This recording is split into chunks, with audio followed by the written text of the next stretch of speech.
నమస్తే, welcome to Aadab TV. This is Sarita. తెలంగాణలో మళ్ళీ గెలిచే పార్టీ ఏది? అధికారంలోకి వచ్చేది ఎవరు? నేతలు మాత్రం ఇప్పటి నుంచే ఖర్చు వేసుకుంటున్నారని చెప్పాలి. మళ్ళీ సీఎం అయ్యేది తానే అని రేవంత్ అంటుంటే, కేసీఆర్ సీఎం కావడం చారిత్రక అవసరమని గులాబీ పార్టీ అంటోంది. పవర్ గేమ్ లో రెండు పార్టీల డైలాగ్ వార్ హాట్ టాపిక్ గా మారింది. ఈ నెల 27న వరంగల్లో నిర్వహించే సభను విజయవంతం చేసేందుకు భారీ కసరత్తు చేస్తుంది గులాబీ పార్టీ. ఈ క్రమంలో పార్టీ శ్రేణులకు కొత్త ఊపు తీసుకొచ్చేందుకు శ్రమిస్తున్నారనే చెప్పాలి.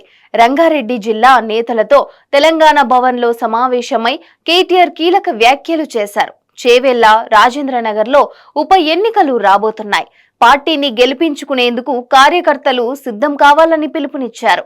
ఎన్నికల్లో హామీలిచ్చి అధికారంలోకి వచ్చిన కాంగ్రెస్ ప్రభుత్వం అమలు చేయడంలో విఫలమైందన్నారు. అభివృద్ధి చెయ్యకపోగా గత 10 ఏళ్లలో జరిగిన అభివృద్ధి ఆనవాళ్లను చెరిపేయాలని చూస్తుందన్నారు.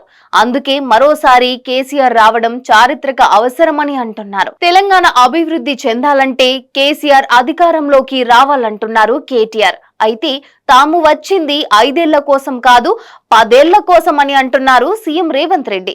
మార్చి 30న సొంత నియోజకవర్గంలో పర్యటించిన సీఎం 10 ఏళ్ల పాటు సీఎం సీట్ లో ఉండేది తానేనని ప్రకటించారు. తెలంగాణలో ఎన్నికలకు మరో 3 ఏళ్లు సమయం ఉంది.